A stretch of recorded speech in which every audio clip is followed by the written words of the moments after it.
Hiya folks, how's it going? My name's Lexi and I really love tabletop games.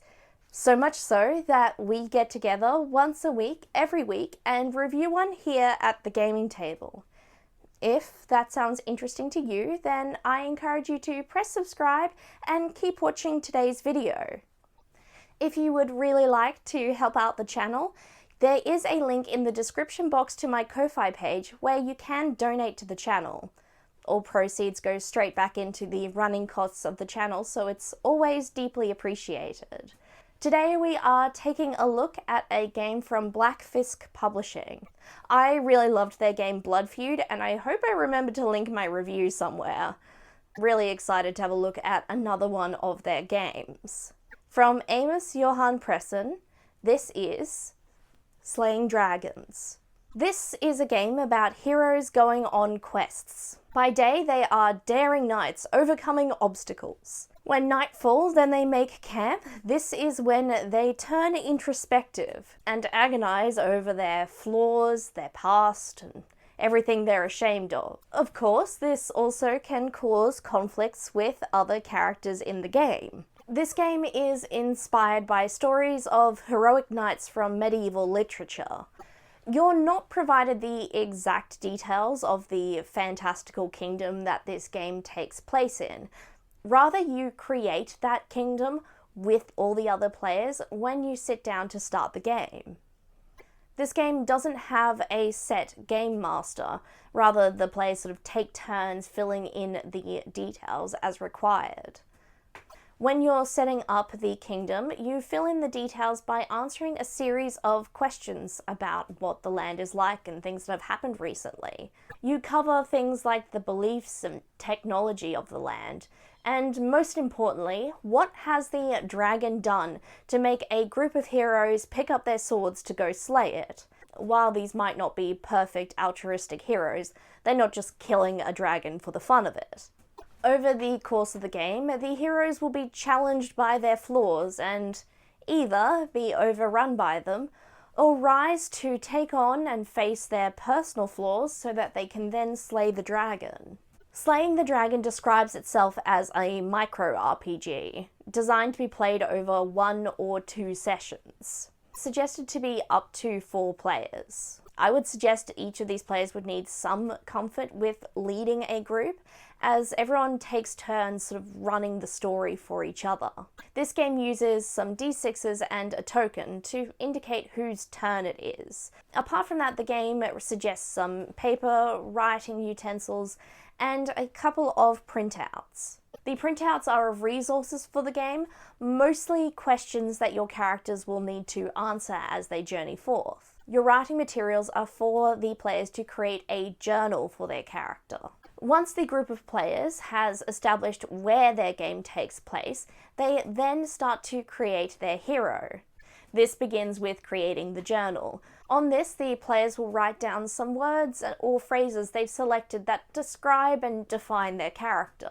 One of the last and most important things is for a player to select a flaw for their character.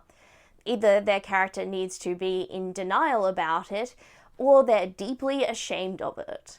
Each day, the group of characters is going to encounter an obstacle in between them and getting closer to the dragon. They're going to need to try to overcome this obstacle by rolling a d6. Generally, you want to get about a 4 or more to succeed. Depending on the results of the die though, each day will give you a different outcome depending on what you roll.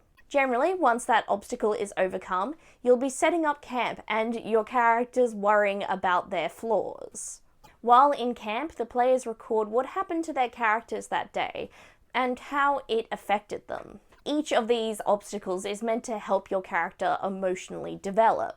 Hopefully, by the 3rd day, your character has come to terms with their flaws and is ready to take on the dragon. Though, if it doesn't work out, they might not make it either. There is absolutely the possibility that your character will not grow enough to overcome their flaws to take on the dragon, and possibly die.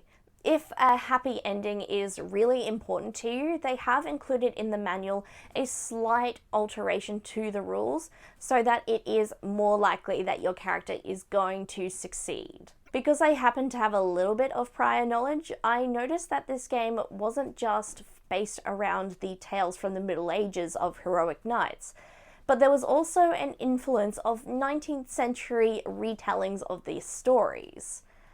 I always find it super interesting when myths and legends go through different interpretations and lenses depending on the era they're being read. These characters must overcome their flaws to succeed in their quests, a really common trope that I see in this sort of material. I also have to say I love the artwork of this game.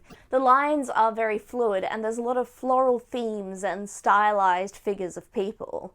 I love that this is brought to pages without featured art pieces through the use of page borders.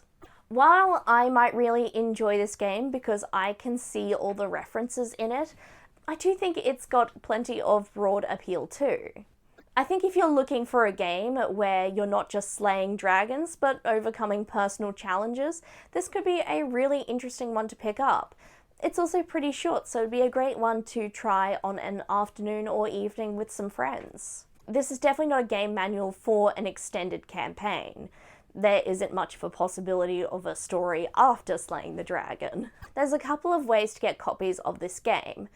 The first one is the Black Fisk website, where you can get a copy of this game for about €13. That's going to be pretty beneficial if you're in Europe. If you're in North America, there's the Knave of Cups website, where it's about $14 US. I paid about $30 Australian for it, which is pretty equivalent with the exchange rate. There is also options to purchase a PDF copy if that's more your cup of tea. It's definitely a small enough manual that I think you could run this game with a digital copy pretty easily. I'm becoming a pretty big fan of Black Fisk Publishing. Now I just need to find a store in Australia that consistently sells their games. But what did you think? This game describes itself as a micro RPG. Do you think it fulfills that description? Let me know your thoughts in the comments down below. While you're there, you can like this video and share it with a friend if you think they might find it interesting. If you want to find out when I next upload, you can subscribe and turn on notifications. All interaction with this video really helps YouTube boost it and tell other people about the gaming table. If you're really keen to support the gaming table, you can donate to us using the link to my Ko-Fi page in the description box below. All the donations go directly back into the running costs of the channel, so it's always greatly appreciated. I want to thank you all for watching and discussing this game with me. I hope you're all well, and I look forward to seeing you next time at the gaming table. Bye!